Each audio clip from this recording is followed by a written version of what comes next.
lo peor de todo. Es decir, ¿por qué Pedro Sánchez es peor que Carlos II el hechizado? Es decir, se podían haber ahorrado el apeyorativo, pero bueno, recalcan el hechizado. Protestas de decir, ¿dónde está el rey? ¿Dónde está el virrey que antes me daba justicia y ahora ya no está? Porque la función que tenía como padre de familia ya no la ejerce. Ahora me mandan a un emisario, un intendente, que es al fin y al cabo un administrador de Hacienda. Quizás tú te has tirado aquí 10 años con este libro y va a venir alguien mañana y en 6 meses va a crear un nuevo libro sobre América y va a ser lo que realmente cale en la sociedad. ¿Cómo puede hacer la academia para realmente llegar, ¿no? Como estás haciendo tú con este discurso, al público que estamos hoy aquí? ¿Cuánto te agradezco esta pregunta? Bueno, esta conferencia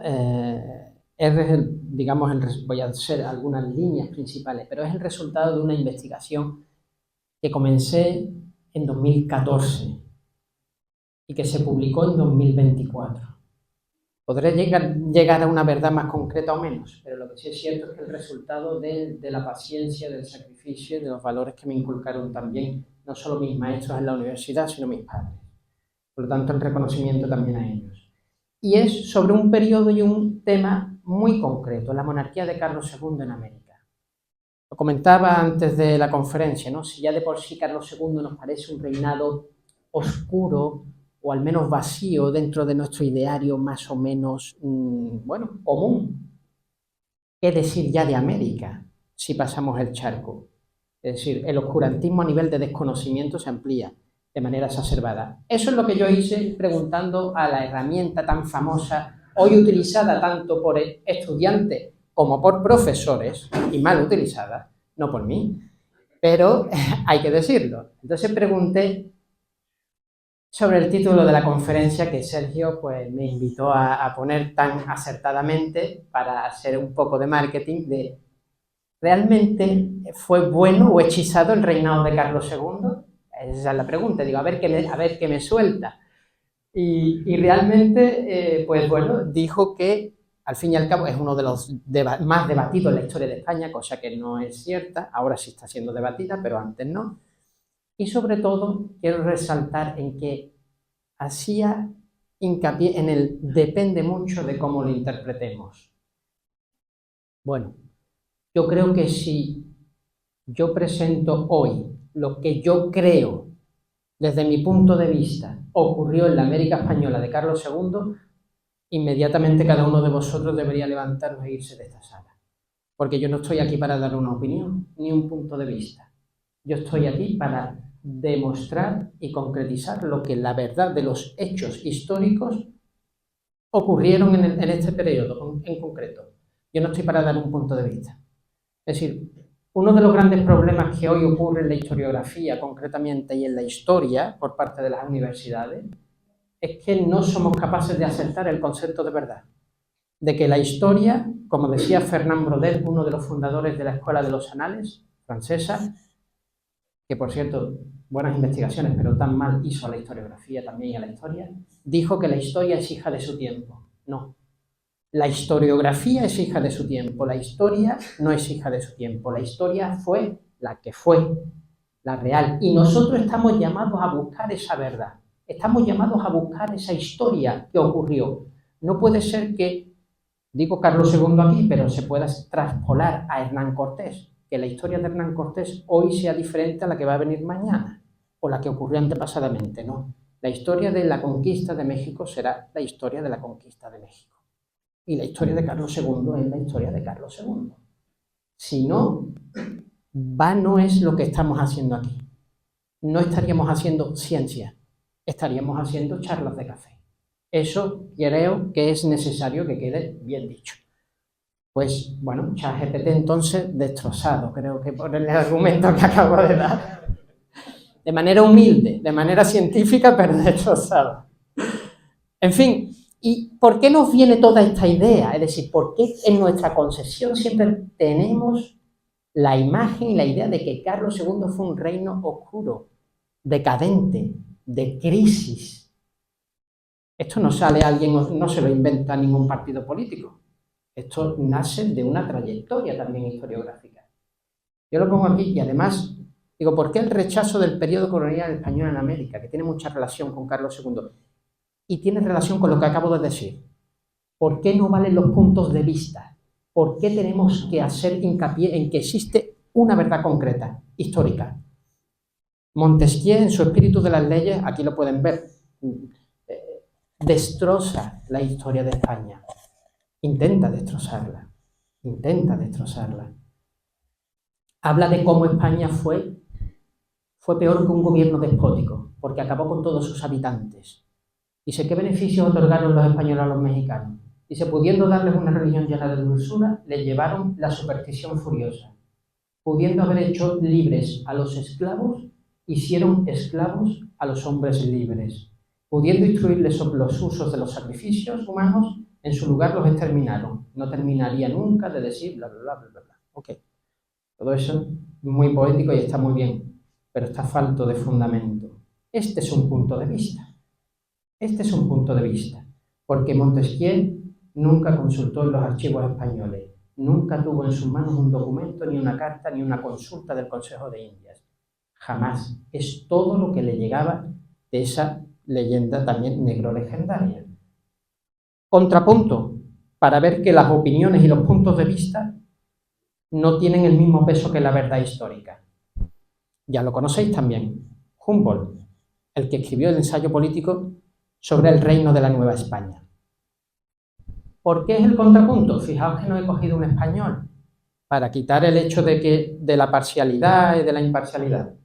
Cojo a un prusiano que viaja a América, que consulta los archivos del virrey Revillagigedo, que está dentro, que conoce, que estudia dentro de los archivos del Reino de la Nueva España, que está en la Corte de México y que conoce la realidad americana. Y dice que el trabajo de las minas en Nueva España es un trabajo libre. Que uno de cada 200 solo trabaja en minas. Que el número de los esclavos comparado con los esclavos africanos en Estados Unidos es infinitamente, pero sobrepasa por completo el número de esclavos en Estados Unidos, la sexta parte de su población. Y fijaos en la distribución que hace sobre América. Dicen, en la capital de México, según el censo de este virrey, de cada 100 habitantes, 49 españoles criollos, 2 españoles nacidos en Europa, 24 indios aztecas y otomíes, 25 indios mestizos, es decir, que de 100, 2 españoles, digamos, nacidos en España. Lo cual nos cambia esa idea. ¿Por qué traigo esto? Y ahora entro ya de lleno en el tema de Carlos II. Para hacer frente a las opiniones y frente a la ciencia, que la opinión no vale lo mismo que el estudio científico, que la realidad de las cosas, que cómo las cosas nos muestran cómo son, tanto en el pasado como en el presente, y en este caso, en el pasado. Esta conferencia va de ciencia también, esta conferencia va de 10 años de investigación. ¿Qué nos dice actualmente el común, incluso en los diarios, sobre Carlos II? Vamos entrando en materia. Muy rápidamente dice, cobarde, tonto, impotente, ¿qué hizo Carlos II para ser el rey más repudiado de la historia de España? Yo he hecho un barrido rápido en las últimas semanas para ver qué se cosía en el diario El País, en 2021. Dice, su reinado estuvo eclipsado por sus problemas de salud, peculiaridades físicas, todo lo que sabemos de él. Seguimos, ha salido hasta en Cuarto Milenio, Iker Jiménez, es decir, si lo conocéis los españoles, un programa muy famoso, pero claro, muy famoso porque habla sobre temas de ovnis, habla temas de bueno, todas estas cosas, parapsicología, etc. Dice, ¿estaba poseído realmente? ¿Por qué atrae tanto? Porque claro, descubrir si un monarca español en las altas esferas, en la de la diplomacia europea, dice, a ver, vamos a analizar si lo hechizaron, si no, si le hicieron un exorcismo. Sí, atrae la atención, pero siempre de una manera negativa. Y ya, lo peor de todo, es decir, ¿por qué Pedro Sánchez es peor que Carlos II, el hechizado? Es decir, se podían haber ahorrado el apeyorativo, pero bueno, recalcan el hechizado. Ya solamente con decir Pedro Sánchez es suficiente, pues no, tienen que decirlo. Entonces, pues eso es lo que hoy día la gente realmente conoce. Y fíjate, para compararlo con el mal gobierno de Pedro Sánchez tienen que utilizar a una figura como Carlos II, pobrecito, ¿no? Que ya de por sí él, que bien gobernó, pues lo maltratamos hoy día aún más. Pero esta idea, como les digo, nos viene del pasado decimonónico. Unas imágenes del siglo XIX sobre Carlos II siendo exorcizado, utilizando la Inquisición para eliminar su poseís. Y aquí igual, ¿no? En la muerte del rey Carlos II, siempre una imagen oscura, negra, siempre una imagen que destierra la grandeza de un monarca. Y los retratos, he traído solo algunos, porque bueno, no quiero aburrir, pero no era realmente agraciado, lo estábamos hablando. Pero bueno, vamos, esto tiene una explicación. Y la clave de todo esto, como digo, es que la leyenda negra no está en destacar fuentes contrarias a la imagen real de la monarquía, es decir, que era muy feo, sino en ocultar la real, la buena, la que se emitía desde la Casa Real. Todos, si teníamos antes de esta conferencia una imagen de Carlos II, pues es un monarca muy feo, muy denostado, tenía problemas físicos, no lo voy a decir, no voy a decir que no, pero nadie tiene una idea y una imagen de Carlos II de niño, en grabados, de Carreño Miranda, que Unamuno decía que era el último pintor de la decadencia española de los Austrias. No lo conocemos en su grandeza, vestido de militar, tratando con Luis XIV, la paz de Nimega, la que tenemos en Bélgica y en Bruselas, concretamente en la Plaza Mayor. Esta idea y esta imagen no la tenemos en el común de las personas, ¿verdad? Del público. Y tampoco tenemos la imagen de Carlos II a caballo. ¿Por qué refiero a caballo? Fijaos lo que dice Saavedra Fajardo, uno de los grandes conocedores y políticos del momento, que el hecho de un rey montar a caballo significa que es capaz de controlar y domar a su pueblo, de establecer justicia y controlarlo, para que no haya revuelta, es decir, es imagen del buen gobierno, de la majestad. Carlos II es el monarca con más representaciones hechas a caballo, precisamente para transmitir esta idea del rey como buen gobernante, un rey que gobierna bien a su pueblo. Y esta que me parece fantástica y la tenemos en el Hotel de Ville de Bruselas, que es realmente majestuosa, te da una imagen de majestad, de un monarca que controla sus dominios, que controla sus reinos. Y como decía el presentador, Benjamín, gracias, ya me ha incitado, ¿no? Y me comió una positiva aquí, pero la imagen la tenemos también, es decir, el enemigo, en cierta medida, a nivel conceptual, para entender realmente la historia, está en casa. También está en casa. Antonio Cánovas del Castillo decía, en su historia de la decadencia de España, que comienza en Felipe III y termina en Carlos II, dice, vamos a anudar la historia de nuestra nación en el punto mismo en que comienza su decadencia. Nosotros hemos de contar ahora cómo de tanta grandeza vinimos a humillación tan grande, cómo de tan alto poderío a tamaña impotencia, y de sucesos tan prósperos a tan inauditas desgracias como lloraron ojos españoles en los días de Carlos II. Siempre la misma idea. Y habla de corrupción y habla de la idea de que América fue una maldición para España. Que el hecho de descubrir América con el oro y la plata no permitió el desarrollo económico español. Esto también es un mito, fundamentado en gran medida por otros también, entre otros Ortega y Gasset. Y el duque de Maura, quien también sostenía en su Carlos II y su corte la imagen de la crisis, la decadencia, el ocaso del Imperio Español con Carlos II. Una crisis que se asemejaba a la imagen física del monarca. Un monarca deteriorado, enfermo, que no se valía por sí mismo, era sinónimo de un imperio en decadencia. Intrigas palaciegas, falta de dirección política coherente, etcétera, etcétera. Y esta historiografía se ha venido repitiendo desde entonces hasta la actualidad, hasta hoy día, por españoles y por extranjeros.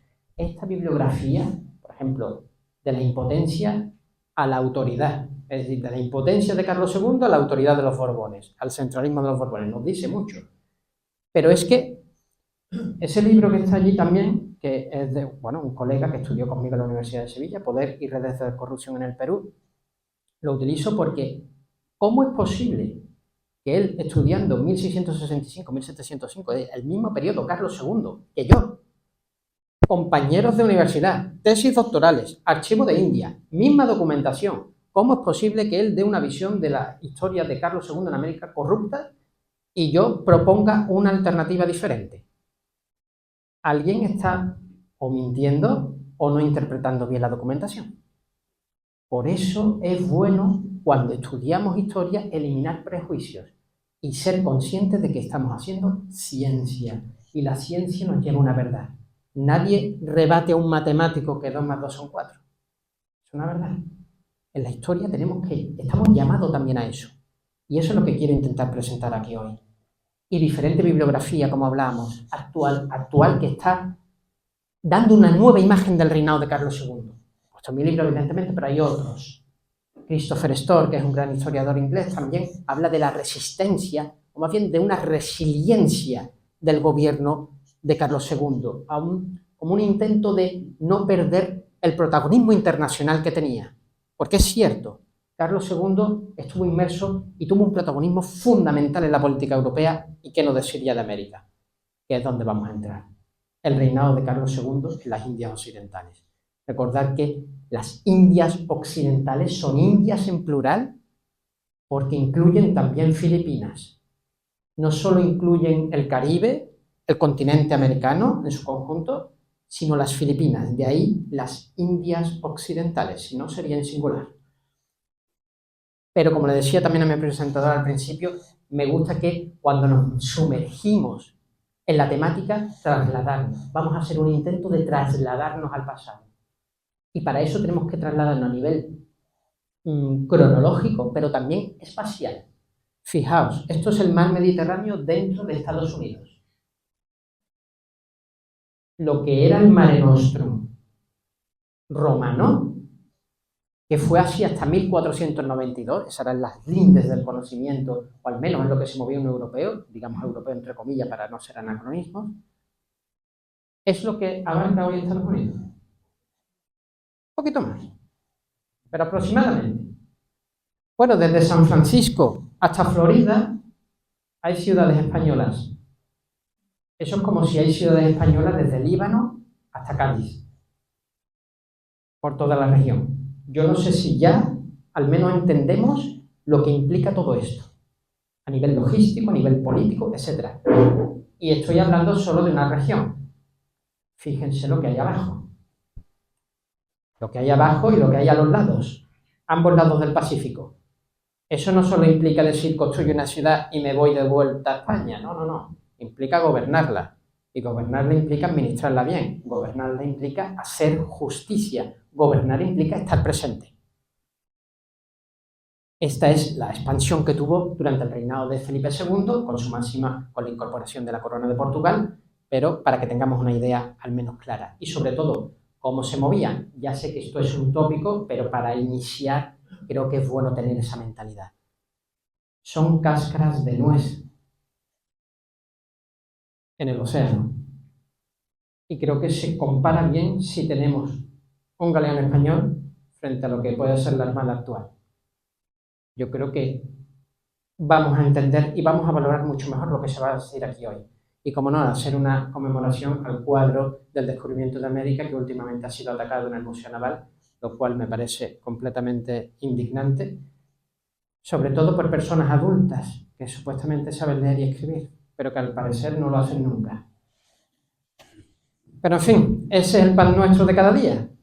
Y la imagen de Carlos II sigue siendo decadente. El incendio del monasterio del Escorial, lo he traído. ¿Por qué? Porque da la imagen de monarquía incendiada, en crisis, pues una crisis que se asimila a la extensión territorial, porque pierde, pero no es cierto, Carlos II no pierde territorios, al contrario, los amplía. Y los territorios que pierde, los recupera. Cosa que no se dice en la historiografía. Crisis asociada a la imagen del monarca. Monarca decadente, imperio en decadencia. Europa, América. ¿Qué quiere decir? Que Carlos II deja el protagonismo europeo en manos de Luis XIV y él se dedica a América. No es cierto. Sucesión dinástica. La crisis en el antiguo régimen es una crisis de sucesión dinástica, no es una crisis económica, no es una crisis social, es una crisis de sucesión dinástica. Es cuando el monarca no tiene a alguien a quien ceder el trono. Eso implica una crisis. Dio lugar a una guerra de secesión, que por cierto, para ser tan imperio decadente y tan malo, estuvieron 15 años todas las naciones europeas y reinos para disputarse el trono de España. No tan decadente sería España, y no tan decadente ni tan miserable sería América. Si no, no lo harían. Pero bueno, para tener una idea, un flash rápido de lo que Carlos II pudo hacer en América. Una defensa aférrea del Caribe, como nunca antes se había hecho. 1671, Morgan llega a las costas del Caribe, concretamente a Panamá, para intentar hacerse con la ciudad. ¿Qué ocurre? Que los españoles construyen en 1673 la nueva ciudad de Panamá. Y no son los ingleses los que la destruyen, son los propios españoles los que la incendian. Porque al no tener suficientes tropas para hacer defensa de la ciudad, para que se la queden ellos, la destruimos y construimos una nueva ciudad en 2 años al otro lado del Pacífico. Esa es la idea, eso es un poco la forma de hacer frente también al enemigo. Segundo, canonización de Santa Rosa de Lima, criolla, primera santa americana, 1671. Primera destitución de un virrey. Un virrey en América hay 2, México y Perú. El virrey es el alter ego, el otro yo del monarca, ahora lo vamos a ver. Es decir, la máxima institución, el mayor oficial, capitán general y presidente de audiencia. Destituir a un virrey no es fácil. Esto no implica una decadencia, esto implica que cuando alguien gobierna mal, se le destituye. Es decir, que no se premia tampoco a la gente que gobierna mal. Y si se hace, tiene sus razones. Ahora lo vamos a ver. Reformas del Consejo de Indias.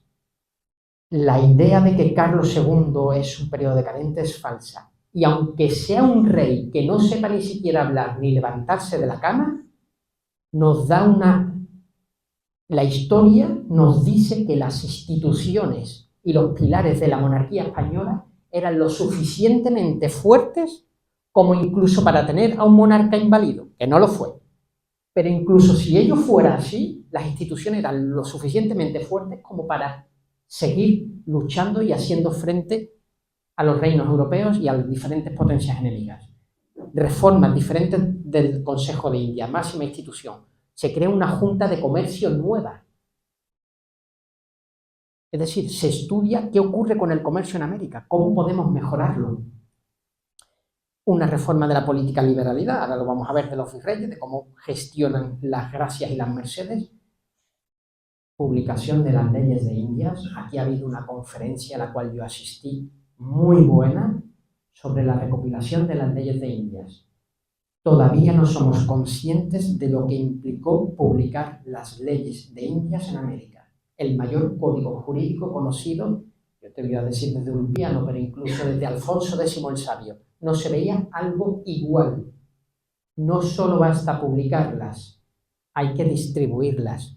La gente lo tiene que conocer y lo vamos a ver más a continuación, no me detengo, porque lo vamos a ver ahora. Reforma de los juicios de residencia, lo vamos a ver también. Equiparación de la nobleza indígena con la castellana. Cuidado, cuando hablamos del mundo indígena. Cuidado, porque a veces nos pillamos los dedos. Equiparación de la nobleza indígena con la castellana, aparte de otras muchas cosas. Y expansión territorial, entre otras las Islas Marianas, en medio del Pacífico. Unas islas gobernadas por gobernadores a los cuales se le hicieron juicios de residencia. Ahora lo vamos a ver. Pero voy a tocar unos tópicos, rápido y breve, porque al final es lo que la gente sabe y es lo que gusta. Ve a la salsa, Juan, ve a lo que... ve al mejunje, a lo bueno. Pues Vamos a tocar algunos temas como la economía, la religión y la política. Ya está. O sea, tampoco hay que meterse en otra cosa, que no es poco, Crisis económica durante el reinado de Carlos II. Pues todos diríamos que sí. ¿Por qué? Principalmente porque llega menos plata. Claro, el rey pregunta, oye, ¿y la plata no llega de América? ¿Qué está ocurriendo, no? ¿Qué pasa? Aquí tenéis, esto sacado de un artículo, pero para que veáis cómo desciende el envío de barcos hacia América desde Sevilla. Sobre todo desde el siglo XVII. Es decir, hay menos tráfico.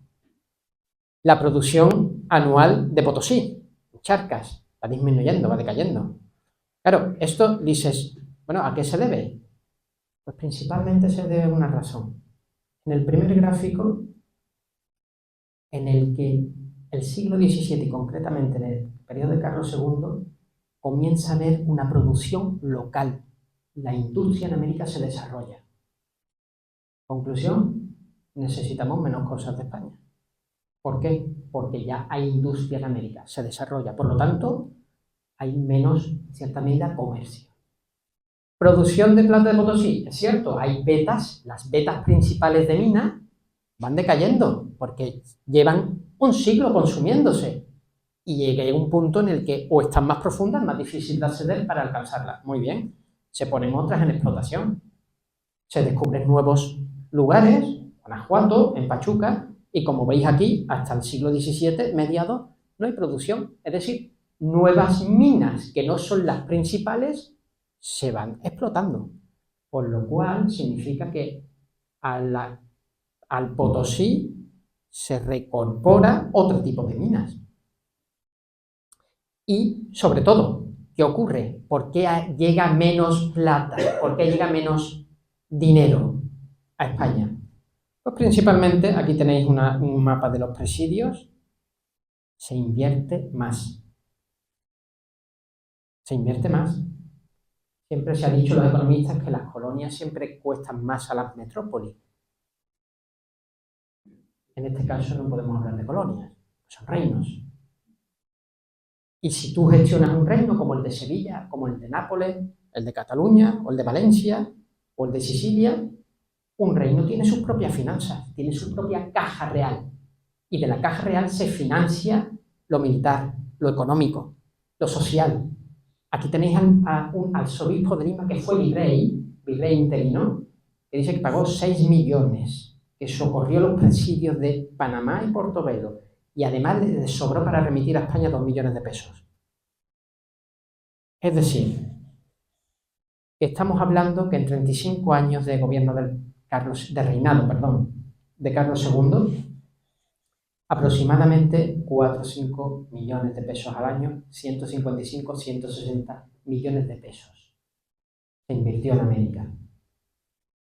Para hacer una equiparación, la guerra de los 30 años, 1618-1648, que puede ser la guerra más atroz que ha tenido Europa hasta la Primera Guerra Mundial,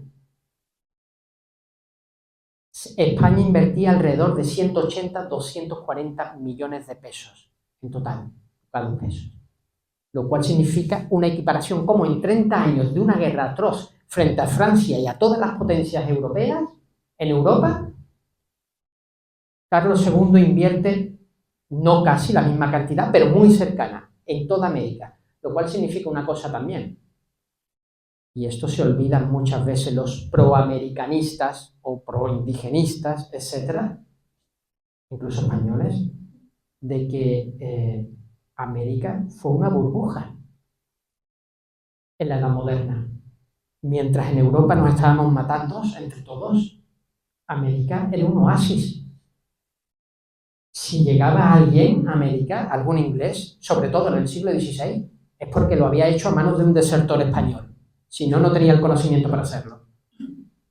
Y en el siglo XVII, cuando hay piratas que se acercan, lo hacen de manera escueta y sobre todo se apropian de territorios en el Caribe.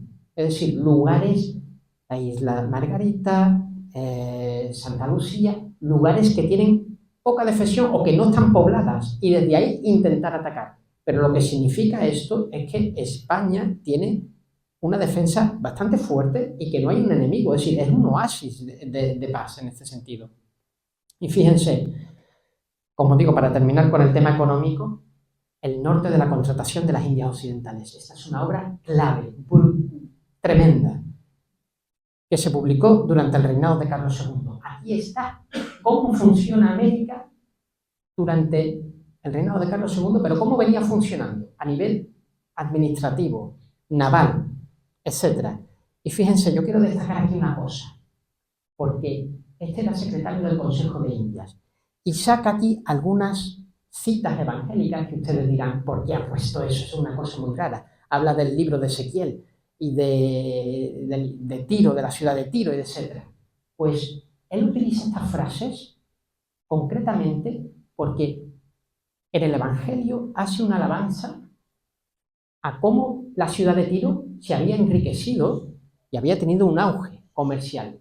Pero este autor no saca la segunda parte del texto del Antiguo Testamento, y es que debido a que la ciudad de Tiro se había enriquecido, se había apartado de Dios. Ojo, aquí hay un cambio importante. Esto hay que leerlo entre líneas, porque esto pasa desapercibido para la mayor parte de los historiadores. ¿Qué significa eso? Que España va a plantear en el reinado de Carlos II más importancia, y se va a desarrollar durante los Borbones, a lo económico que a lo religioso. Te voy a explicar. Esto es, de una manera, digamos, establecer una sentencia. Tiene sus matices. Hasta entonces, la mejor economía era la guerra. La mejor economía era la guerra contra el infierno, la guerra contra el hereje, contra el protestantismo, contra el imperio persa, el musulmán. De ahí las numerosas bancarrotas que tuvo la dinastía de los Habsburgo. Con los Borbones va a cambiar, va a haber menos bancarrota. ¿Por qué? Porque la mejor economía a partir de ahora va a ser tener una balanza de pagos estable. Es decir, que los gastos no superen a los ingresos. Esto ya aparece con Carlos II de manera tibia, pero va a ir calando. Y vamos a explicarlo posteriormente. Vamos a ver por qué, fijaos. Muy rápidamente, para ver la inversión que hizo España en América, los presidios, las construcciones, las murallas, Trujillo, Valdivia, La Habana, Lima, el Callao, Acapulco, Veracruz, no pararía de decir ciudades que durante el siglo XVII, como pueden ver ahí, se van reconstruyendo, se van implantando. La ciudad de Panamá, la que hemos comentado, en cuadrícula, bien estructurada, la muralla de Lima de 1687, Cartagena de Indias, con el intento de los franceses de saquearla y destruirla, la fortificación de Cartagena, etc. Todo eso, como os decía, va a estar unido a ese cambio de paradigma que muy rápidamente voy a hacer. La defensa del patronato regio. El patronato regio, muy resumido, son los privilegios que le concedió la Santa Sede a la monarquía católica, a la monarquía española, monarquía católica, para gestionar asuntos religiosos en América. Nombramiento de misiones, algún cargo, etc. Y sobre todo los privilegios que tenía en el territorio. Durante este periodo no podemos separar lo religioso de lo político. Eso está íntimamente unido. Eso es vital. Y además, en 1717, cuando ya llega Felipe V, lo dice bien en el Consejo de Indias, que para la paz de la conciencia del rey tiene que tener una buena administración de justicia para los vasallos. No tanto de la administración económica, sino el indio. ¿Por qué en todas las recopilaciones de leyes el indígena o los temas indígenas aparecen en primer lugar? No es casualidad. Es el fundamento y cómo el razonamiento y cómo se hace realmente justicia de que la monarquía española tenga las posesiones americanas.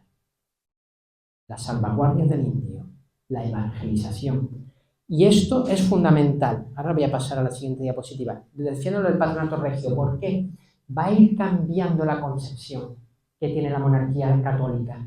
Es decir, hay un historiador belga del siglo XX Paul Hazzard, que escribió un libro señero en este sentido, La crisis de la conciencia europea. Es decir, cómo las monarquías europeas van a tomar un impulso hacia la secularización política, hacia el laicismo. Es decir, que la religión no intervenga en la política, que haya una separación entre política y religión. Hasta entonces no la ha habido. ¿Qué ocurre en los diferentes reinos? En España va a ocurrir durante Carlos II, aunque poco a poco, que va a haber una defensa férrea sobre los privilegios concedidos por Alejandro VI, las bulas alejandrinas, que le concedió para ir a descubrir y conquistar América. Bien, esto es fundamental, porque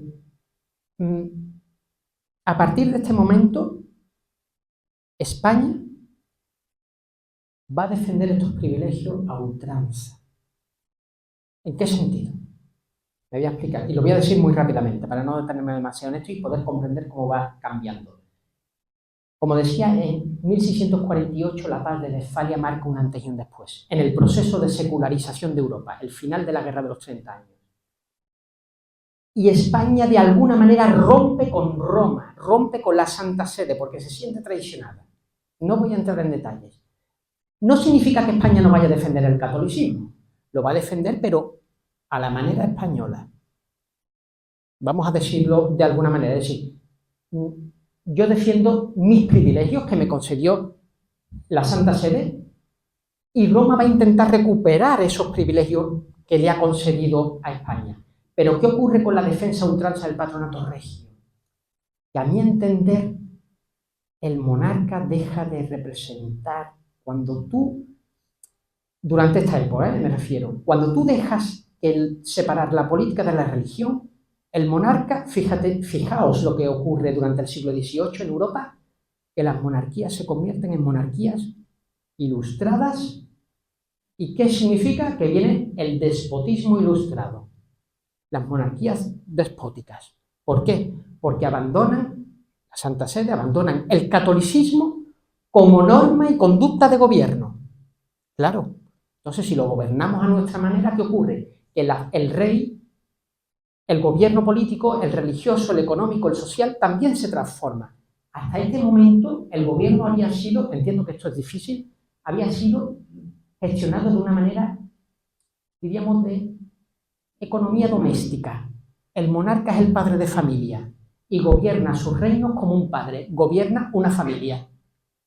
Cuando se separa un poco de lo que es Roma y el catolicismo, ¿qué ocurre? Que el monarca ya no se va a comportar como un padre de familia, se va a comportar como un oficial, como un presidente, digámoslo así, del gobierno, y entonces va a haber una separación leve, pero se va a firmar durante el siglo XVIII, entre política de regia, de lo social y de lo religioso.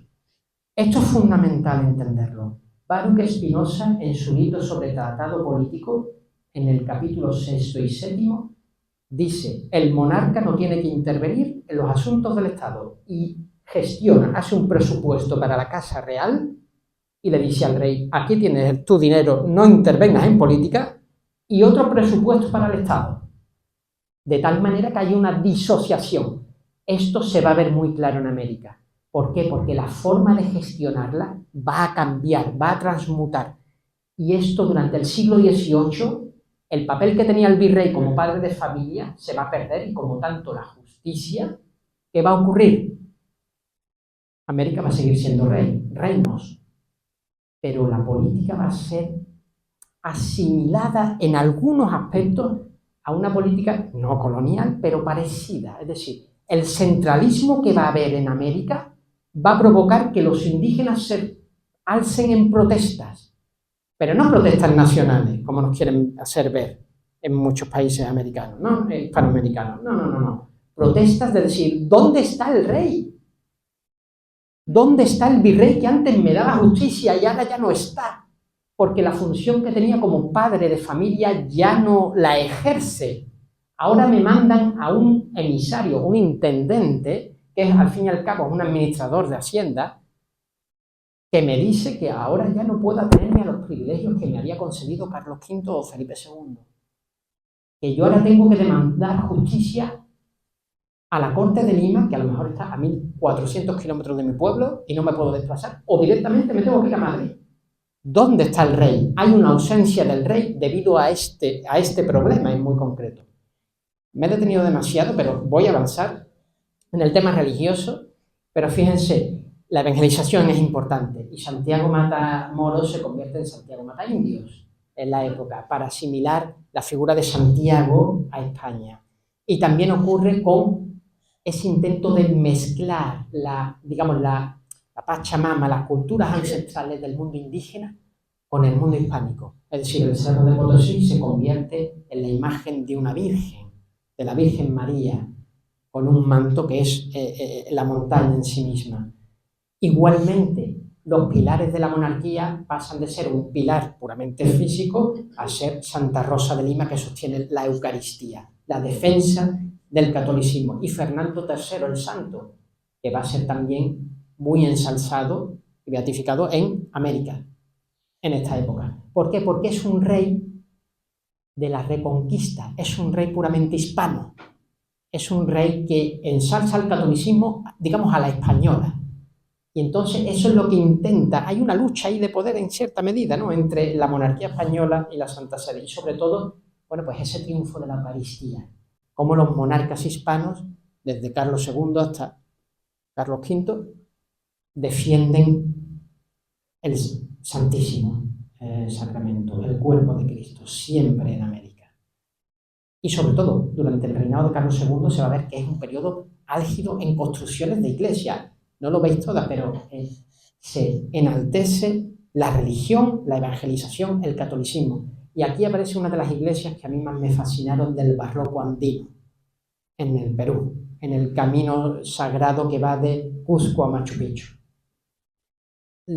Probablemente muchos de vosotros lo conoceréis, la iglesia de Andahuaylillas. Esta es una iglesia que al parecer por fuera puede ser, pues, bueno, de mi tierra, ¿no?, Andalucía, pues blanca, con ese torreón, con su campanario, pero por dentro es otra cosa.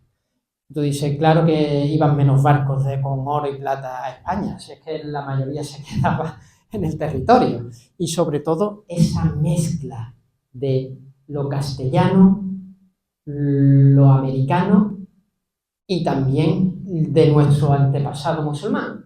Es decir, podemos ver en la reconstrucción arquitectónica cómo hay una mezcolanza de tres culturas completamente diferentes en una iglesia para adorar a Cristo. Y sobre todo, cómo se transmite el Evangelio, con los murales, con los frescos.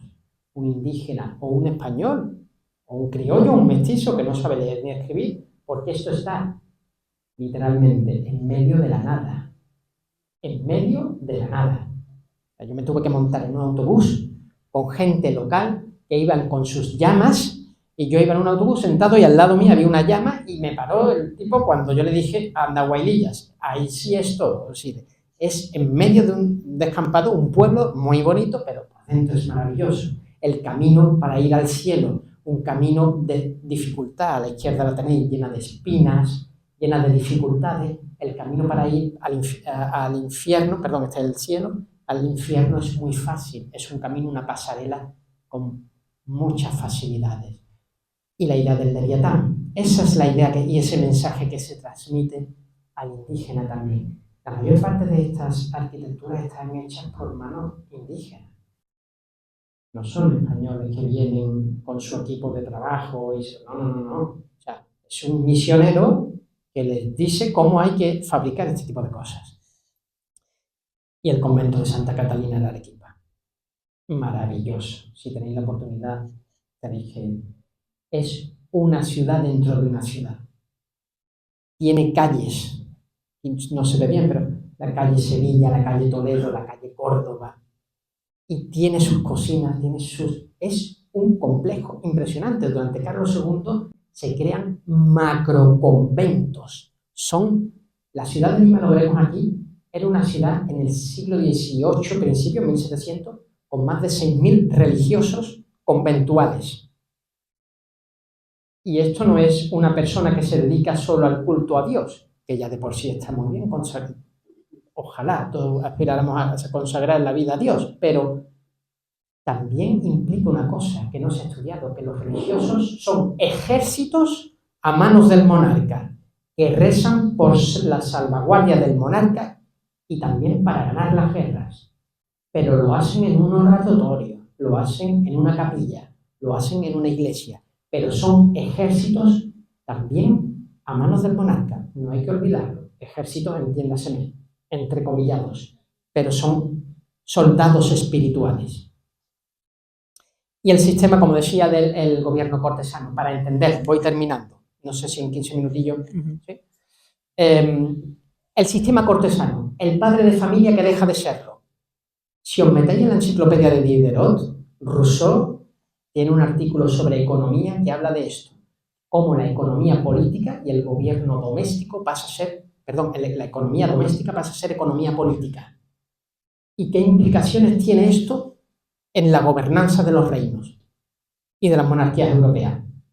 Yo no soy muy favorable a Rousseau, pero entiendo que este artículo demuestra bien y nos facilita la comprensión de este cambio de paradigma. Pero fijaos, los virreyes son el espejo, los virreyes son el espejo del monarca.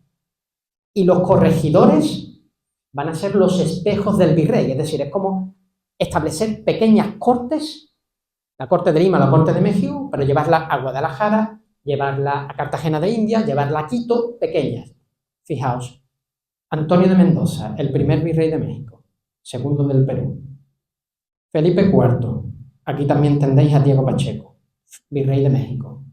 Y Carlos II, como hemos dicho también con ciertas deficiencias físicas, pues el conde de Montezuma tenía que asemejarse también a él, incluso si no lo fuera, pero es que los defectos del monarca son majestad también. Es que hay que entenderlo así.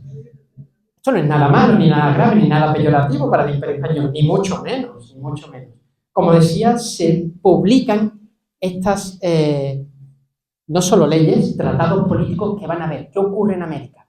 Que durante el reinado de Felipe IV, el anterior a Carlos II, los virreyes habían acaparado mucho poder. Y Carlos II va a decir, hasta aquí. Por todo esto que hemos explicado de la religión, que es un tanto confuso. ¿Y qué va a pasar? Que se va a intentar limitar el poder de los virreyes. El virrey se va a convertir de un oficial regio a un oficial ordinario. ¿Por qué? Porque se le hace una cosa. Se le prohíbe conceder oficios entre sus criados y allegados. Es como si Sergio y otros compañeros vienen conmigo a América para gobernar y yo le digo, Sergio, te vas a ir a Huancavelica a gobernar. Tú te vas a ir a Quito porque me interesa. Y ahora la corona dice, usted ya no puede hacer eso. Lo vamos a nombrar nosotros desde el Consejo de India. ¿Qué ocurre? En América demandan la justicia. Dice, bueno, ¿y cómo nos gobiernan ahora nosotros? No, el rey sí, pero el rey está muy lejos. El rey durante el periodo borbónico está muy lejos. Esto ocurre en Carlos II, a pesar de esta maravillosa representación del conde de Lemos, virrey del Perú en 1672. Muere y deja a su mujer, la virreina condesa de Lemos, viuda con 5 hijos, en una corte en el cual ella ya no es virreina porque su marido ha fallecido y se le hace un juicio de residencia a un virrey muerto, a un virrey fallecido. ¿Cómo es posible que incluso si está muerto ya no se le hace? Porque traspasa, digamos, su propio oficio. Se le hace un oficio, se le hace un juicio a la persona. ¿Cómo ha gestionado? Incluso muerto. Y esto ocurre en el Perú, pero el Perú va a tener una situación muy compleja. Fijaos, el primero, conde Santisteban, le sucede el conde de Lemos, que muere, y le sucede en el gobierno, como no había virrey porque tenían que nombrarlo en Madrid y tenía que ir a América, pues dice, ¿quién gobierna entonces? El presidente de la Real Audiencia, del Tribunal de Justicia, que es el primer criollo que tiene este cargo en América. El primero. Le sucede el conde de Castellar, que será desterrado. ¿Os acordáis al principio que hablaba de cómo un virrey durante Carlos II fue desterrado? Fue el primero desterrado de la corte en Puerto de Paita, 200 leguas al norte, y luego volvió a Lima para conocer la sentencia. Es el virrey con el mayor número de legajos que yo he conocido durante su juicio de residencia. Ahora lo vamos a ver. Le sucede el arzobispo, posteriormente Parata, el que hace implantar la recopilación de leyes, uno de los mejores virreyes que ha tenido el Perú, y posteriormente el conde de la Monclova, que muere en 1705. También se le hace un juicio de residencia a un virrey muerto. Esto tiene unas implicaciones brutales, pero el Carlos II es el periodo de las cortes virreinales, es el periodo de las plazas, de la riqueza de americana. Esto es 1680 en Lima, 1692 en México. Son esplendorosas, es cuando las cortes reales y las casas adquieren su mayor auge. Lo vemos también en Sicilia, en Nápoles, en Cataluña, en Navarra, es decir, es esplendorosa esta época. Es realmente el siglo de oro, o un segundo siglo de oro español. Y esto es Potosí, la entrada del arzobispo Morcillo en 1718. Una entrada majestuosa. Y fíjense, en 1687 ocurre uno de los mayores terremotos que tiene la historia de Lima. Y el virrey se queda durmiendo 3 meses a la intemperie bajo un toldo en la Plaza Mayor. Y aún así sigue gobernando. A mí me gustaría ver a muchos políticos haciendo esto. Porque sigue gobernando a pesar de que está debajo de una tienda de campaña en la Plaza Mayor de Lima y manda a fabricar, reconstruir el palacio y toda la ciudad de Lima con la Real Hacienda. Y esto todo lo sabemos por la cantidad de documentación que tenemos. España, si se caracteriza por algo, es porque somos muy burócratas y lo registramos todos. El archivo de India tiene 8 kilómetros lineales consecutivos de documentación. Si tú pones las cajas, son 8 kilómetros. Acá se pueden dar la vuelta a Bruselas, creo yo. Pues sabemos todo, sabemos cuántas personas habían, que había aumentado la población solo en Lima en más de 15.000 personas. En Lima se habla, en Lima, no estoy hablando en Puno, una ciudad cerca en la costa del lago Titicaca, a 4.000 metros de altura. No, en Lima se hablaba más quechua que español.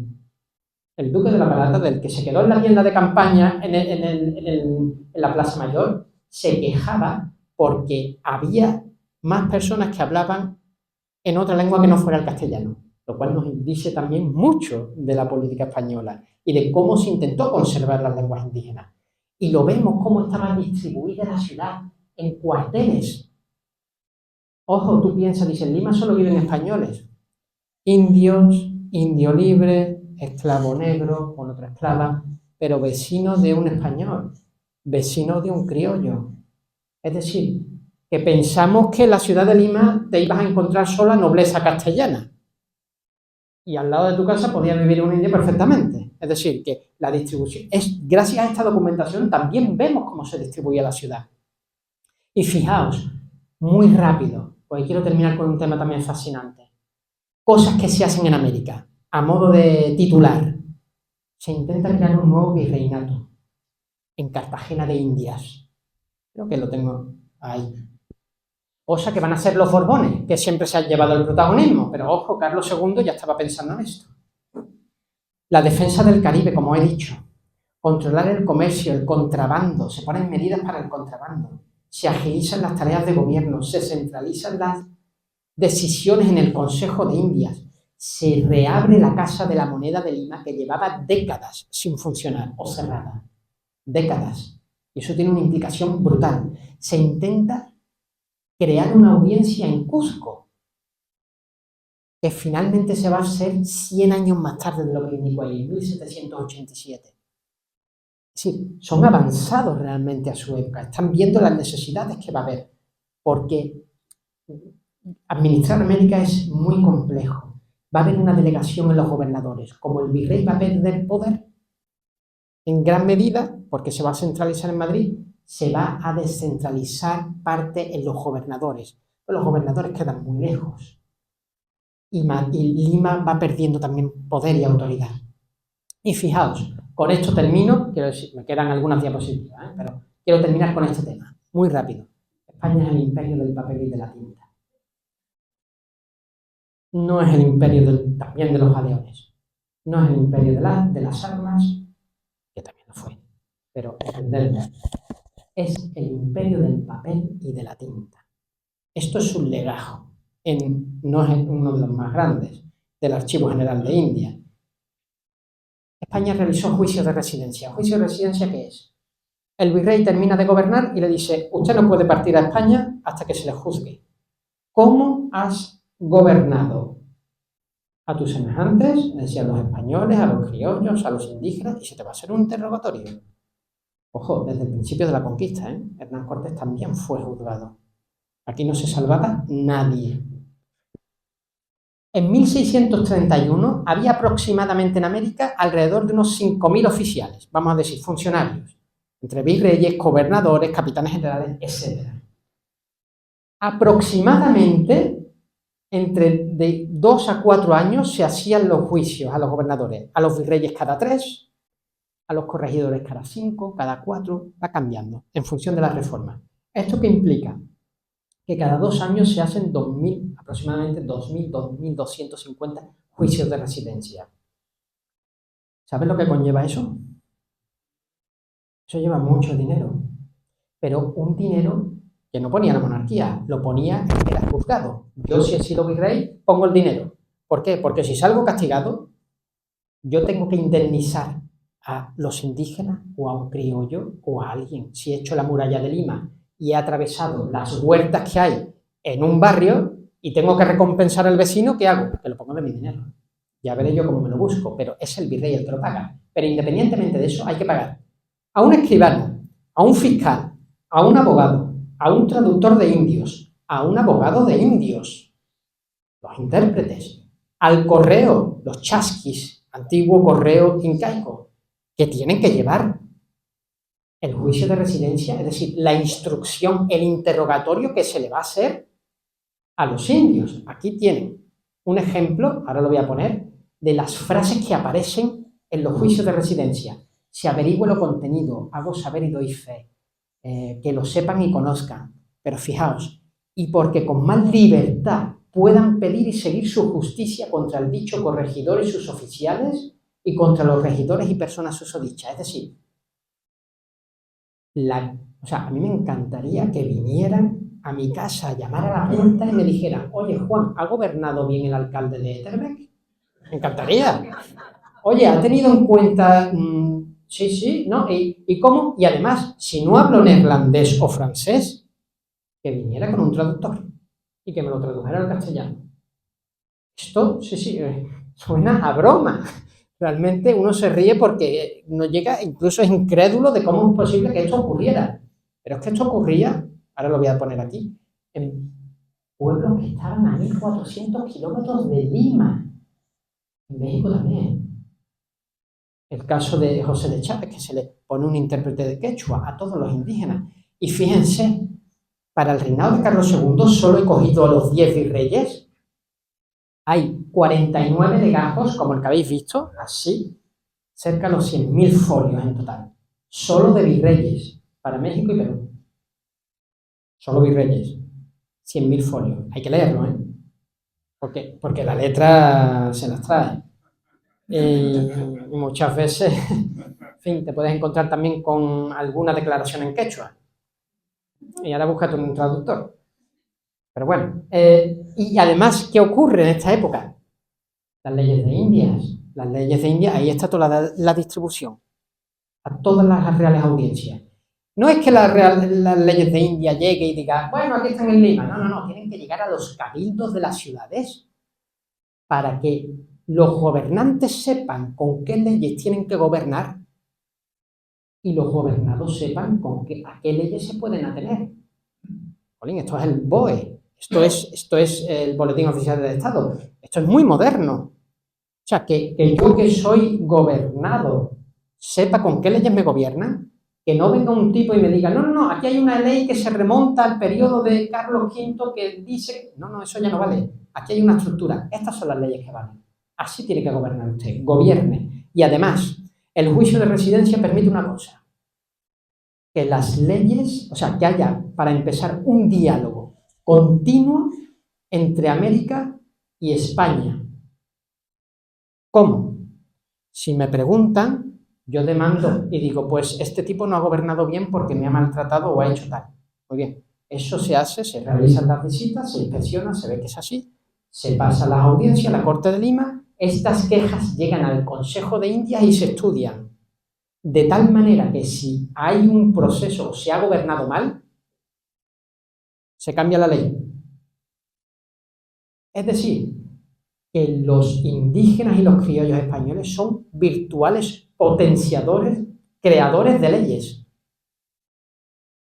Esto implica que hay una desjerarquización de la justicia, que la justicia no va de arriba abajo, como entendemos. El rey es sabio y lo conoce todo. No. La política y el poder va de abajo arriba. Esto se lo cuentan hoy a alguien que pase por la calle y se ríe de él. Pero esto es una realidad. Esto ocurrió. Y lo ocurrió hace 400 años, en América. En un pueblo en el que se traducían las lenguas indígenas, se traducía el castellano, se traducía las lenguas indígenas para conocer cómo se gobierna. Es decir, como digo aquí, nosotros el rey, nosotros son los vasallos. Los vasallos son los que imparten justicia. De ahí también la frase muy famosa de que la ley se acata pero no se cumple. ¿Por qué? Pero no porque no se quiera cumplir realmente, sino porque hay un continuo diálogo, hay un continuo movimiento. Y esa ley que puede ser buena para el reinado de Carlos II, Carlos V, para Felipe IV ya no vale. No la respeto, hay que reactualizar la jurisdicción. Ese es el verdadero significado de la ley se acata pero no se cumple. No es que los españoles o los indígenas no la obedecieran, no es que fuera corrupto el gobierno. Me voy a saltar esto porque es que vi una noticia de hace poco de la presidenta de México que había sido agredida. Aquí tienen un caso en el que la justicia española, en un maltrato y abuso a una indígena, se pone de por medio de un indio borracho que la ataca y que la abusa sexualmente, y el Consejo de India y las administraciones de la Real Audiencia en México, si no recuerdo mal, en Colima, actúan y sentencian a 50 azotes y a otras cosas y una indemnización económica a esta indígena. Es decir, que cuidado con las políticas modernas porque a lo mejor tenemos que consultar el archivo de India y nos llevamos una sorpresa. Pero bueno, muy rápidamente ya con esto termino. Diferencia entre el catolicismo o entre España y las potencias enemigas, el protestantismo. Una diferencia clave. El derecho no nace de la autoridad, como decía Hobbes. El derecho nace de la realidad, de los hechos. Por eso en España la jerarquía jurídica y justicia venía de abajo arriba, no venía del rey abajo, porque primero se le pregunta al vasallo y le dice, ¿te tratan bien? Y si no te tratan bien, ¿qué podemos hacer para cambiar esta ley? Esa es la diferencia del derecho natural español y católico frente al protestante. De ahí se ve posteriormente cómo han gobernado unos imperios y otros, que no es poca cosa, hay una gran diferencia. Esto ya lo he dicho, vamos a pasar. Fijaos, se le pregunta constantemente, documentación que está abierta en Internet, interrogatorios a los indios del Perú sobre sus costumbres, en 1561. El español llega y dice, ¿ustedes cómo gobernáis? Pues vamos a aplicar vuestras políticas al derecho castellano y las que vosotros no tengáis, entonces interviene el derecho castellano, pero no antes. Y aquí podéis ver muy rápidamente, termino ya porque me he pasado, lo prometo, termino ya. Entre el descubrimiento, en un siglo aproximadamente se producen 110.000 decretos. 24 años más tarde, 300.000. En 1635 ya pasaban los 400.000. Era necesario establecer una ordenación y un conglomerado, la recopilación. De ahí es tan importante. Y una cosa, la gobernación en América, y esto es también muy moderno, se encontraba en la capacidad de expulsar a sus gobernantes, no de elegirlos. Hoy día nos llenamos la boca diciendo que la democracia y la salud de la democracia está en cómo echamos a Pedro Sánchez o a cualquier otro que roba. Eso no ocurre hoy día. Antes sí, y lo hemos visto con el virrey castellano. Si un gobernante, un oficial gobernaba mal, se le expulsaba. Esa era el verdadero poder y política que tenía la monarquía española en América. Y como digo, esto, las políticas de transparencia, de publicidad, que se anticipan 400 años a la Freedom of Information Act. Tanto hemos hablado de que si, bueno, el gobierno inglés, Tony Blair y todas estas cosas, ¿no? Las ordenanzas de Obama ya lo dicen en 1571, que el gobernante sepa cómo gobernar y el gobernado a qué leyes tiene que atenerse. Es el boletín oficial del Estado, 400 años antes. Bueno, me lo salto, es que si no, no llego. Hispanoamérica en otros imperios. Un minuto. Se traducen, fijaos. Esto se publica en 1672. Esta, en 1702, ya hay una publicación, una traducción. ¿Por qué? No gobernaran tan mal los españoles para tener que traducir tratados de economía. ¿Verdad? Los ingleses se apoderan de Trinidad y Tobago en 1797. ¿Qué hacen? Esto está sacado de las actas del Parlamento inglés, colgadas en Google, para que las quiera consultar. ¿Qué dicen? Nos apoderamos de la isla y ¿qué hacemos? Respuesta literal: dejad que se gobiernen ellos, porque lo hacen estupendamente. No tocamos nada. Es más, hay que traducir las recopilaciones y los tratados jurídicos. Y último ejemplo. El sexto presidente de los Estados Unidos manda en 1829 traducir la recopilación de las leyes de Indias para un problema territorial en el Mississippi, etcétera, etcétera. ¿Qué hace? Dice ante los juristas: ¿cómo estas tierras a quién pertenecían? A España. ¿Cómo lo gobernaban? Tradújase la recopilación para resolver este problema. Un presidente de los Estados Unidos. Por último, y esta es la última diapositiva, no miento, no me gusta mentir, intento evitarlo. Esta es una imagen, aunque todavía queda un poco para Navidad, me he adelantado, empiezan cada vez a poner los alumbrados y todas estas cosas en las ciudades. Pues aquí se ve la adoración de los magos. Esto es un cuadro en un pueblo perdido cerca del lago Titicaca, a 4.000 metros de altura. Tenéis al virrey Melchor, a Gaspar y a Baltasar. ¿Qué pasa con el rey Gaspar? Está vestido al indígena, es un indígena y tiene una corte detrás, no sé si se ve bien por la luz, de séquitos de pajes indígenas. Es decir, me encanta, yo mando felicitaciones con esto, postales, porque es la mezcolanza de ese conglomerado, de esa mezcla que hubo en el territorio americano. Pero yo pregunto y lanzo ya, si me lo permites, el debate. Si todavía quedan ganas. ¿Por qué la historia vence pero no convence? ¿Por qué nos hartamos de decir lo bueno, no lo malo, porque no es bueno, lo bueno que España hizo en América? ¿Por qué los datos no son suficientes? Porque yo he ido a muchas conferencias y, bueno, sigue existiendo este debate. ¿Por qué? Yo no debato, voy a ser radical, me gusta ser radical para avivar la polémica. Yo no debato a ninguno de vosotros que cada uno de ustedes tiene una condición sagrada de vuestra persona, de vuestra vida. Yo puedo debatir con Sergio si es más alto, más guapo, si es del Sevilla, del Madrid, del Betis, lo puedo debatir. Pero yo hay una cosa que no debato, que él tiene una condición sagrada de su persona humana y que tengo que respetarla. Y de ahí sus propiedades, no puedo robar, etcétera, etcétera. Puedo matar, pero la sociedad ya sabe que ni siquiera a mí, al menos en España, y en los países avanzados, no existe la pena de muerte. Por lo tanto, incluso yo matando no me van a penar con mi vida. ¿Qué quiero decir con esto?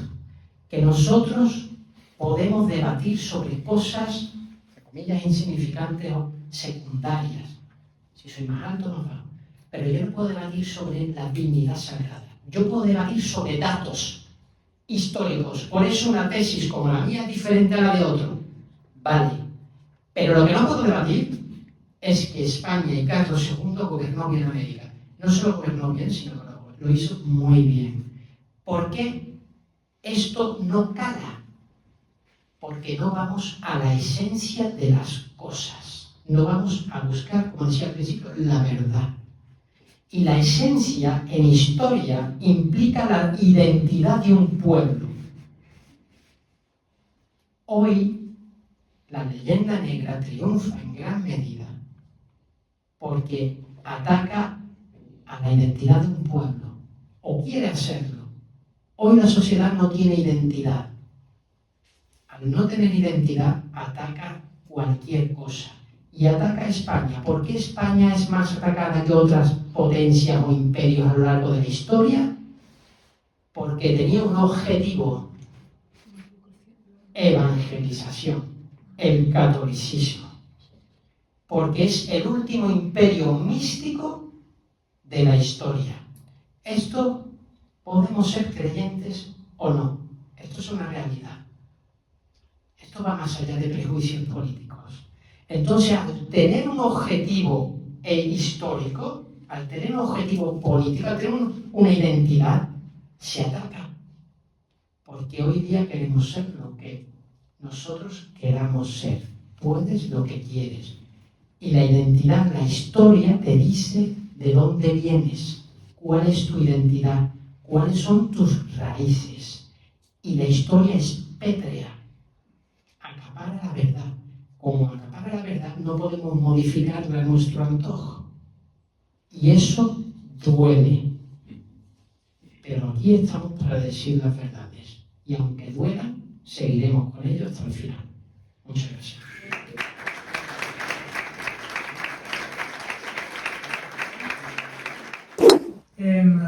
La pregunta que quería hacer, se acusa mucho a Carlos II y se ve evidentemente que físicamente era bastante deficiente, ¿de acuerdo? Pero que su sucesor, Felipe V, con quien como valenciano no pierdo ocasión de meterme un poco, padeció un trastorno bipolar y sus últimos años los pasó de una forma realmente lamentable desde el punto de vista higiénico incluso. Y el sucesor de Felipe V, Fernando VII, murió completamente loco. Sin embargo, por alguna razón, estos dos reyes han pasado a la historia como buenos reyes, como gente.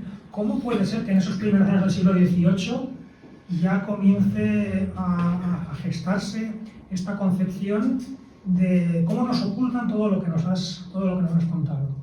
Sí, muchas gracias. Pues precisamente por eso yo creo que tiene mucho que ver la idea esta religiosa. Voy a ser muy breve para dar paso quizá al mayor número posible de personas. El catolicismo. Los Borbones ya comenzaban ese declinamiento, esa defensa del patronato a los españoles. Hay una separación cada vez más clara entre lo que era Estado o Casa Real y la política de Estado. Carlos II todavía tenía los gérmenes y las raíces puramente católicas asociadas a Roma. Y claro, esa lucha que tuvo contra el infiel, esa lucha que tuvo contra el inglés, eso dolía y eso duele. Y es cuando más se promulgó también esa leyenda o marketing negro legendario. Si se atacó mucho a Carlos II, fijaos, voy a poner un dato, como tú decías, frente a las enfermedades. La Edad Media, que había nivel de vida de la época de Carlos II, era de 40 años. 25 años, creo. Carlos II vivió 39. Su hermano, Baltasar Carlos, que iba a ser el sucesor al trono, murió con 17 años. Jolín. Tan malito Carlos II no era. O sea, sí, pero que también nos viene esta leyenda y esta imagen de la majestad de Carlos II de muchos embajadores que visitaban la corte de Madrid y que posteriormente decían, más que un rey parece un cadáver. Es un enfermizo, pero era para propiciar esa idea de que aprovechemos que la monarquía supuestamente está en crisis para atacarla. Y sobre todo yo creo que tiene mucho que ver con la idea y esa defensa del catolicismo. O sea, asociar que también el reinado de Carlos II representaba los valores éticos morales del catolicismo que posteriormente la monarquía ya fue decayendo o perdiendo. Entonces eso hizo mucho también para que Fernando VII, que tampoco fue un rey, digamos, que podamos poner en el top 3 de los españoles, pero que haya tenido una visión más positiva, digamos, que el Carlos II. Y sobre todo por esa vestimenta quizás tan oscurantista, la Inquisición, etc. No es cierto, la Inquisición también era una institución que preguntaba, era una institución que tuve en los juicios que se hacían a los carceleros y a los prisioneros, y se le preguntaba: ¿comes bien? ¿Te están tratando bien? ¿Tienes higiene? Eso hacían visitas a las cárceles de la Inquisición. ¿Por qué tenemos esa idea sobre la Inquisición? No es cierto. Pero todo va asociado a ese catolicismo, al abanderamiento. ¿Por qué las humanidades... Me estoy extendiendo, pero ¿por qué las humanidades... que me llega la idea. ¿Por qué las humanidades están en decadencia y por qué la única atacada es la historia de España? ¿Por qué es la única que tiene un sentido? ¿Por qué es la única historia que tiene una esencia? Como decía, que tiene objetivos, que tiene un proceso lineal en su historia, que cada acontecimiento, que cada dato, que cada hecho del archivo está unido, no es un vacío entre un punto y otro. Hay una línea argumental, hay una esencia, el tiempo tiene un aroma en el Imperio Español. Por eso se le ataca. Por eso las humanidades están en crisis y por eso se ataca más al Imperio Español que a otro. Esa es mi opinión, esa es la razón. Sí, gracias por esta conferencia estupenda. Yo tengo una pregunta muy simple. O sea, tú defiendes en tu tesis que el Imperio Español, durante el reinado de Carlos II, se hicieron cosas buenas, reformas estructurales, reformas judiciales, se hicieron cosas estupendas, pero claro, bueno, sigo. Sí. ¿Fue el rey o fue un gabinete que tenía con gente buena? ¿Es que existía un old boy network de auténticos patriotas que decían, bueno, el rey no funciona, pero tenemos que seguir funcionando, hacer funcionar el imperio? Gente que lo hicieron bien, ¿no? Porque si el rey no podía decir... O sea, ¿cómo se gestó todo esto y cómo se cocían entonces esas reformas, esas mejoras? Gracias. Pues si no le das al botón, Sí, no se graba. Hay que darle al botón para grabar. Ahora, ya. Buenísima pregunta. Evidentemente, como decía, a pesar del rey, imaginemos que el rey hubiera estado 39 años en una cama, sin salir. Las instituciones de la monarquía eran lo suficientemente fuertes como para desbancar a un rey, digamos, desvalido. Es decir, a pesar del rey existía todo un gabinete de personal, de políticos que gestionaron bien el reinado de Carlos II. Se le achaca mucho a los válidos, ¿no? Tuvo Mariana de Austria, que era reina regente, que lo manipulaba porque era tal, bueno, pero Felipe IV también tuvo válidos, Felipe III también, quiero decir, y muchos, el conde duque de Olivares. Fue el gran válido, su representación por Velázquez en el Museo del Prado, tan famoso, que ha estudiado John Eliot y tantos otros, ¿no? Pero, ¿por qué el válido es más perverso con Carlos II que con Felipe IV? O sea, ¿cuál es el problema de tener buenos asesores? Los tuvo, y muy buenos, y era necesario, entre otros el hermanastro Juan José de Austria, que fue uno de los idearios, ¿no? Y que organizó y reorganizó políticamente no solo América, sino la monarquía de Carlos II. Tuvo grandes gabinetes. Ahora bien, no tenemos buenas representaciones pictóricas en ese sentido. Por ejemplo, no he podido traer aquí una imagen del Consejo de Indias, que tuvo a grandes presidentes, el duque de Medinaceli, que posteriormente fue válido de Carlos II. ¿Por qué?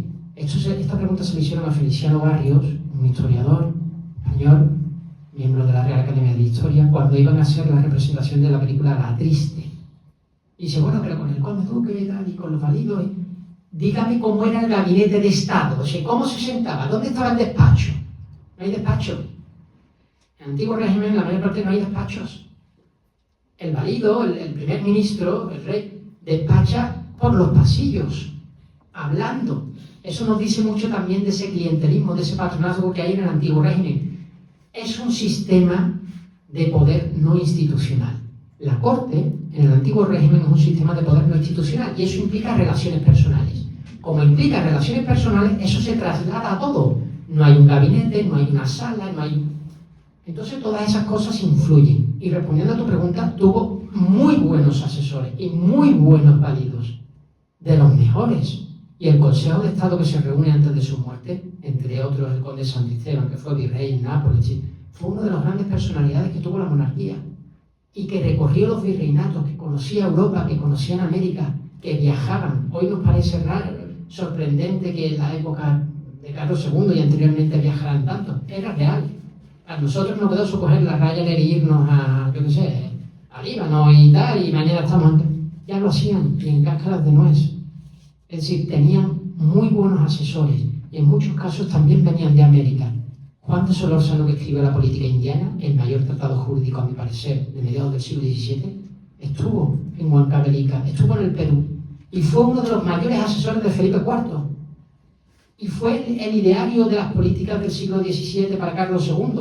Es decir, que es impresionante. Cuando te metes en ese tema y hundes un poco, ves que sale una amalgama de personajes con un historial que yo muchas veces en el archivo se lo cuento.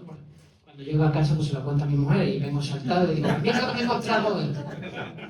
Porque claro, paso mucho tiempo solo y me veo los currículums de estos virreyes, del arzobispo de Lima, y dices, este tipo se ha recorrido América más de 3.000 kilómetros de arriba abajo.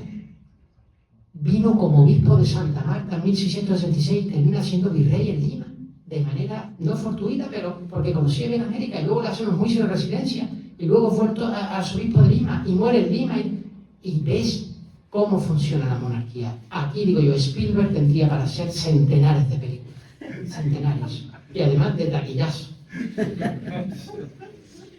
Pues lo primero era agradecerle la presentación. La verdad es que hacen falta historiadores como usted para cambiar la cosa, para que cambie el viento de la historia. O sea, yo creo que eso diremos que la leyenda negra está acabada cuando gente como usted sea hegemónico en la educación, en la televisión, en los medios de entretenimiento y en la política.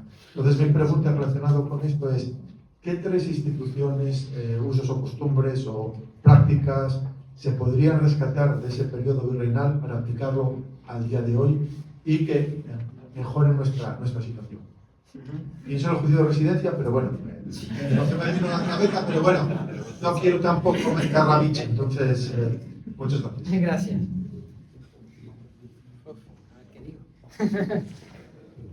Pregunta complicada, ¿eh? Yo diría que cualquiera, no, eso sería pasarle un poco de... En cierta medida, yo creo que medidas puede haber muchas. Usted misma lo ha dicho, los juicios de residencia son ejemplar, yo creo que es la llave maestra del imperio que no se conoce o se ha malinterpretado muchísimo, porque decían que los juicios residenciaban a los virreyes y a los oficiales, pero sí, se salían del campo y al final no se les castigaba y eran premiados. Pero no se entiende. No sé si me podría detener en esto ahora porque si no se va a hacer muy tarde, pero tiene una explicación, que no es la corrupción. La historiografía ha tratado los juicios de residencia de corrupción, porque enjuiciaban a los virreyes o a cualquier otro oficial, pero no los castigaban. En algunos casos los premiaban, como el virrey este que fue desterrado, al final es consejero de Indias. Y tú dices, pero vamos a ver, ¡qué contradicción! Un tipo que supuestamente gobierna mal, se le destierra, se le castiga, pero el castigo es, vente a Madrid que te voy a ser consejero de Indias. Aquí hay algo que no va. Y yo digo, yo me he hecho la pregunta. Es muy fácil decir corrupción. La monarquía española era corrupta. O decir, bueno, quizás el gobierno, el oficio de virrey es demasiado potente para castigar. ¿Por qué? Porque el virrey no se puede castigar a sí mismo. El rey. El rey nunca se equivoca, porque el rey es majestad. El rey lo que quiere hacer es limpiar su conciencia. Él sabe que ha gobernado mal, pero tengo que echarlo de manera decorosa. ¿Por qué? Porque un virrey no deja de ser patrimonio del monarca. Y si es patrimonio, tú castigas a tu hijo, claro que lo castigas, pero lo castigas para educarle y no lo echas de casa. Lo castigas y luego a lo mejor le das un premio y dices, bueno, pero ahora si te portas bien luego, vienes conmigo y ves el partido del Real Madrid. Vale, y vamos al estadio, pero lo haces de manera decorosa. Y sobre todo, otra cosa, si lo premia para ir al Consejo de Indias, es porque dice, este tipo no gobierna bien. Si no gobierna bien, lo quiero cerca, porque si no lo puedo castigar dada su condición nobiliaria, cerca de Madrid, que lo controle. ¿Verdad? Eso es una medida. Como le decía, los juicios de residencia sería bien. Yo, lo he dicho en la conferencia, me gustaría que llamaran a mi puerta y me preguntaran por el gobierno. Me gustaría tener facilidades para expulsar a un político que no gobierna bien y que se ha demostrado que ha robado. Me gustaría que la justicia, si un oidor viene de oír, los jueces de la Real Audiencia oyen, lo cual significa que hay alguien delante que se queja. Si eso ocurre, a mí me gustaría que si un juez no lo hace bien, se le expulsara. Un gobernador de las Islas Marianas, que está en medio del Pacífico, en 1870, tú dices, 1870, España estaba ya completamente en la decadencia absoluta, según nos dice la historiografía. En 1870, este tipo, que era gobernador de las Islas Marianas, se le pilla comerciando ilegalmente. ¿Qué ocurre? Se le destituye de empleo y sueldo de por vida. No puede acceder a un cargo público, jamás. ¿Qué hace? El gobernador recurre y el Consejo de Estado reafirma su posición. Y dice, usted no puede volver a tener un puesto en la administración pública. 1870. Casi a punto de perder los últimos territorios. Es decir, que estos juicios o estas prácticas tenían su aplicabilidad incluso después de la independencia, cuando supuestamente eran colonias. Pues a mí una medida de como esa me gustaría, sinceramente. Bueno, Juan, muchísimas gracias por esta conferencia. Yo creo que nos has hecho vibrar a todos. Yo creo que encarnas también muy bien lo que es el historiador que se necesita ahora mismo. Obviamente conocimiento de archivo, visita los lugares de los hechos y encima sabes comunicarlo, que es lo que le falta mucho a la academia, ¿no? Poder comunicar este tipo de cosas. Entonces me gustaría preguntarte, hablando de la academia y entrando un poco en tu pregunta, ¿por qué la historia vence pero no convence? Sí. Y la reflexión, que quiero también que tú compartas la tuya, es quizás no la estáis contando la historia a los historiadores, quizás tú te has tirado aquí 10 años con este libro y va a venir alguien mañana y en 6 meses va a crear un nuevo libro sobre América y va a ser lo que realmente cale en la sociedad. ¿Cómo puede hacer la academia para realmente llegar, ¿no? Como estás haciendo tú con este discurso, al público que estamos hoy aquí? ¿Cuánto te agradezco esta pregunta? Esto va a regular. A mí me duele, porque al final yo pertenezco a la academia. Yo soy un funcionario. Los funcionarios, la mayor parte de ellos tienen, no miedo, muchísimo. Son unos cagados, hablando mal y pronto. Y no dicen lo que realmente ocurre. ¿Sabes cuál es el problema? Que los historiadores no estamos haciendo historia, estamos haciendo historiografía. Estamos poniendo notas a pie de página. ¿Por qué? Porque estamos, iba a decir una palabra, pero estamos muertos de miedo. Os podéis imaginar lo que iba a decir. Y eso impide que la ciencia se desarrolle. Yo estaré más o menos de acuerdo con la historia de la caída y decadencia del Imperio Romano de Edgar Gibbon.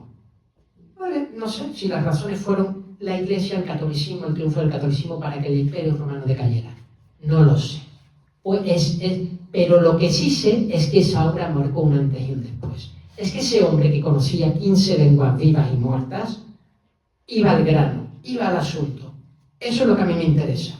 Los historiadores lo que tenemos que hacer hoy día es estudiar la esencia de las cosas, la esencia de la historia, ir a la identidad de los pueblos. Si hacemos eso, cambiaremos. ¿Por qué los alumnos en nuestras clases están completamente aburridos? Yo tengo aquí un alumno hoy presente. Espero que no se aburrieran mis clases. Pero, ¿por qué lo hacen? Porque el profesor no transmite nada. No transmite absolutamente nada. ¿Por qué? Porque no tiene nada que decir. Porque se ha convertido en un burócrata, se ha convertido en un funcionario. Quiero sacar mis oposiciones y se acabó. Y a mí olvídame. Yo no quiero saber qué pasó en América. Yo no quiero tirarme 10 años en un archivo investigando para decir qué. Tenemos que trascender, yo se lo digo a mis colegas, no tenemos que escribir por escribir artículos, tenemos que escribir trascendiendo lo que hacemos, poniéndonos nuestros objetivos por encima de nuestras posibilidades. Aquí cada uno que piense lo que quiera, más o menos católico, más o menos religioso. Pero si no hacemos eso, caemos en historiografía y aburrimos. Aburrimos aunque viajemos al Perú, aunque viajemos a Nueva Zelanda y le demos 24 vueltas al planeta. Da igual, no sabemos transmitir porque no tenemos nada que decir. Ese es el problema. Ese es el problema. Y hoy día, miren, para saber, tú dices, bueno, Juan, y al final, lo que tú me has contado al final va a ser una milonga más. Un tipo que ha pasado por aquí, que está de casualidad en Bruselas y que ha contado una historia que dice ser que es buena de Carlos II. ¿Cómo sabemos si la historia que yo he contado aquí es buena o mala? Si se acerca a la verdad o no. ¿Cómo? Yo lo pregunto porque yo me lo hago. Yo tengo que ser honesto conmigo mismo para empezar, para hacerlo después con los demás. Si no, ¿qué sentido tiene hacer esto? ¿Para qué nos reunimos aquí? ¿Para qué perdemos el tiempo cuando podemos estar a lo mejor en casa viendo Netflix o cuidando a nuestros niños o preparando mañana el último día de jornada laboral? ¿Por qué? ¿Para qué? ¿Para qué estamos aquí? Yo no puedo contar una milonga. Santo Tomás de Aquino decía, para saber diferenciar el bien del mal, es que el mal no tiene en qué posicionarse, en dónde verse al espejo. No se reconoce a sí mismo. Sin embargo, la verdad y el bien sabe que es bueno o malo una cosa y no la hace. El bien tiene su contrapunto, es decir, reconoce el mal. Por eso un loco no sabe que está loco aunque lo metan en un psiquiátrico, porque dice que, ¿por qué me metéis aquí si yo estoy bien? Su locura no le deja ver la realidad de las cosas. Pues esto es igual. Yo me he cuestionado las cosas de corrupción, de etcétera, y he visto, no hay otro punto de vista. Yo no me conformo con dar otro punto de vista. Yo tengo que acercarme a la verdad. La verdad son leyes. La verdad es lo único que reconforta. Cuando tú tienes a alguien, no lo digo por mí, pero que piensa y que estudia y hace ciencia de esa forma, la academia no aburre. La historiografía deja paso a la historia. Y entonces, solo entonces, la academia dejará de ser compartimentos bolcheviques de profesores que están a sueldo de un catedrático que tiene un grupo de investigación que hace lo que le da la gana. No. O sea, sin libertad no existe ni la historia, ni el amor. Sin libertad, la libertad de libertinajes. Sin libertad, la historia es propaganda. Y eso hay que decirlo. Yo tengo una responsabilidad social hoy aquí. Porque durante 10 años ha habido una institución, ya sea en España o en Bélgica, que me ha financiado. Y yo me lo tomo en serio. Imaginaos que fuera en vez de historiador cirujano y tuviera que operar el corazón. No, depende del punto de vista por donde operes, el corazón funciona o no. Bien. ¿Y por qué no lo hacemos con la historia? Porque tenemos un complejo de inferioridad. Es así, porque España es demasiado grande para nosotros. Mi hermano dice, el pasaporte tiene más valor que el propio español, por la historia que concibe. Quitar el emblema, el blasón de la bandera española, eso es una masacre. Como quiero ser en Trinidad y Tobago, quitar las 3 calaveras de Cristóbal Colón. Eso es una masacre para la identidad de los pueblos.